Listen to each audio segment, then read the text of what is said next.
I'm a great believer in self-invention, but a lot of people say, you know, Rick Owens is always Rick Owens and he's always the same and it's boring. And it's true. I mean, if you don't like Rick Owens, if you don't like that aesthetic, well, you're never really going to like him because it's not really going to change. So it's not like you're going to get like a big surprise. It sounds a little cliche, but it's kind of like fulfill my destiny. I have to go as far as I can before I die.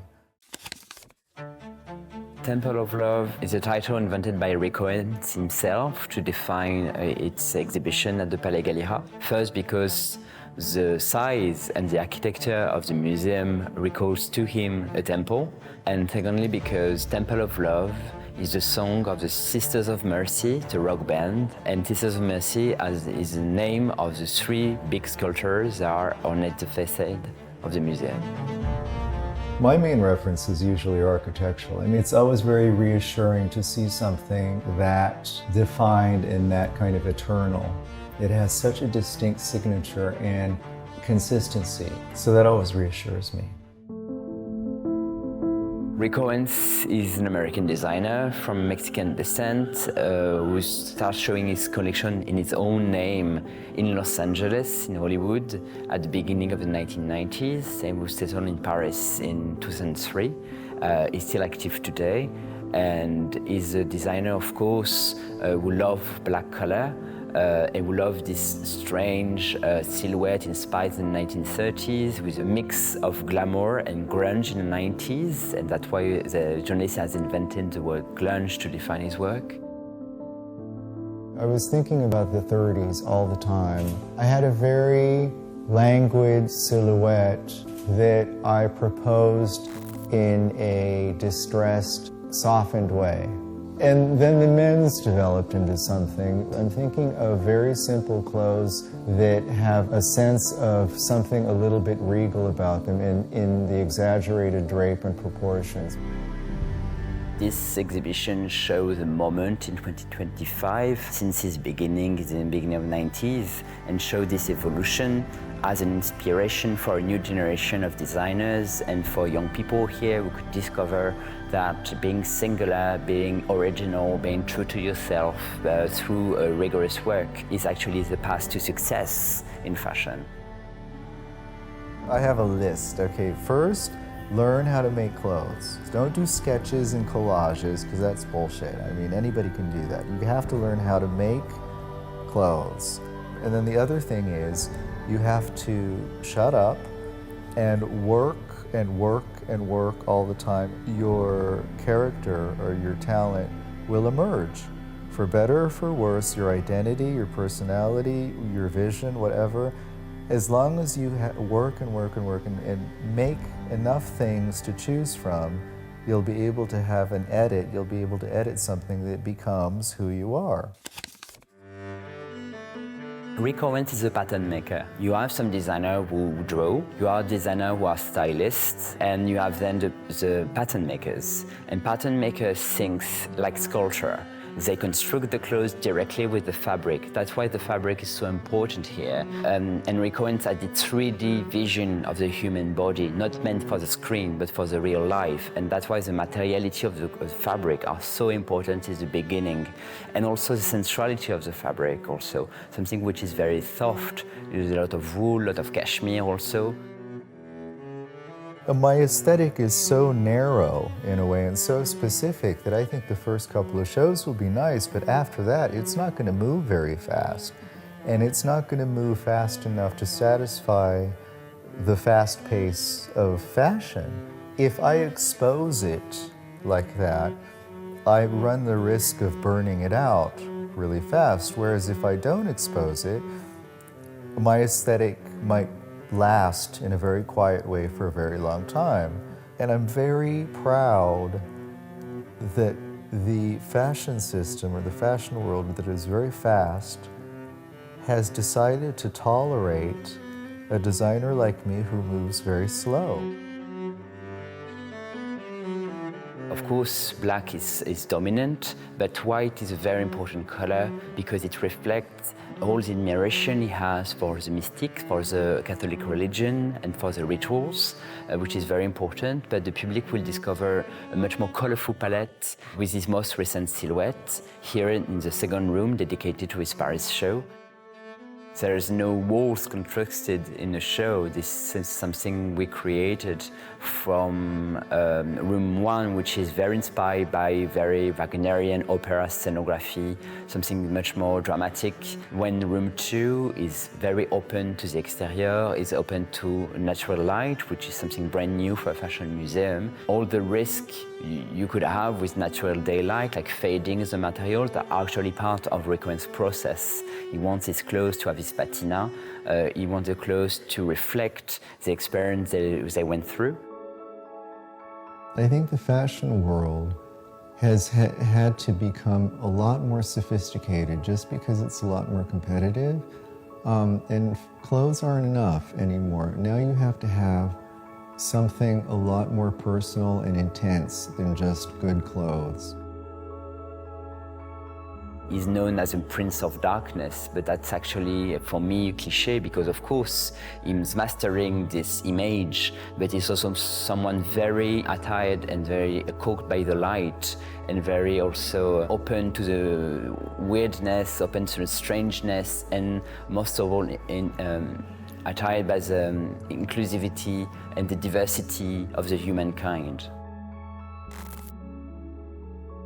I'm trying to present something that makes us feel a little insignificant and kind of puts everything into perspective. When I'm presenting Egyptian slave silhouettes, I'm presenting skaters, I'm presenting medieval popes. I'm just trying to think of like all of these silhouettes that are kind of historical icons and then kind of putting them all together in a composition. He was very inspired by Joseph Bowie at the beginning and with Bourgeois, but he felt that he didn't have the rigor, necessary rigor, because he was so young in Los Angeles to follow their path. But he kept this influence of the artists. He loved the artists who are uncompromising with their art and who think as a total work of art. And of course, there is artists represented in this exhibition like Bowie. There is also Gustave Moreau. Gustave Moreau is a French artist from the late 19th century, known as a symbolist. And he conceived paintings that has been described in Rick's favorite novel, and which all about decadence and all about this sophistication of European and Western culture at the late 19th century. But his influence go also to Art Nouveau. This is very representing to me Gustave Moreau's painting, because when Gustave Moreau painted, he was based on a natural model, like a man and a woman, and then he melted the form. So some silhouette looks very androgynous. And Rick did the same. He inspired by diversity. He took like parts of different color of mannequin and built it in one model on shape of a man, one other shape of a woman, but which are actually very close to them in terms of morphotype, in terms of physicality. I don't like mood boards. A mood board would just explain too much to everybody. I don't want everybody to know what my composition is about and where my references came from. And also, I don't want a literal example of my references in front of me. I like kind of having references that are vague, that I kind of force myself to have to use just as a memory instead of a visual example. I kind of resented fashion shows because I didn't like the idea of fashion shows presenting something that they considered a fantasy. I didn't like it that you saw stuff on the runway that you knew wouldn't even be in the stores, that it was all there for the effect of impressing you. That irritated me. So when I did shows, one of my promises was, I'm never going to show anything that I'm not going to sell. And as time has gone on, I feel like I've been able to create the mood that I want. I've always been intrigued by superstition. I've always been intrigued by the sacred in fashion, because I think fashion and fashion shows, especially, are a big ritual. It's a contemporary ritual. And I felt Rick Owens was having a new direction in 2014 when he has stem dancers on a runway, then when he questioned masculinity, and then showing the sorority with women holding each other on harnesses. So I felt he was like symbolizing the doubts and the question and the issues of our society through his clothes. My dad asked me, aren't you scared that you're going to run out of ideas? And I said, I'm really not, because I think it's all there. I don't think I have to look anywhere for anything. I think every collection I'm ever going to do is inside me. And every season I just have to untangle and edit and look for it and clean the dirt around it or something. But it's all there. He decided to be a rigorist and just to focus on his line and only his line, which is inspired by the 1930s, but through the filter of the first Hollywoodian movies, such as Cécile B. DeMille, Cleopatra, or Sign of the Cross. And for him, it was very intense because it showed not only fashion, but a very spectacular scenography that you can feel in his show today. I think it's easier for somebody like me because I was an only child and I'm very used to playing by myself. And I know that there are people that it's hard being by themselves. And it's like, when you think of a writer that has to be in front of a white piece of paper, and it's very hard to keep that focus and to keep that vision. It's easier for somebody like me because I was used to that. I was used to playing by myself. It was actually a very sweet and calm and structured dialogue between Rick Owens and the museum here. We respect his way of working, we respect his personality. We wanted to showcase his work and to propose and suggest the sections and a path for the visitors to understand his work by respecting his views. One of the things that I've learned over the years is to listen to instincts more. I can't be receptive. It all has to be internal. Nothing really has to feel forced. It all needs to be a logical evolution of what came before it. So it really is about a personal universe, and that was a very deliberate thing. It had to be personal because that was the kind of designer I was always interested in.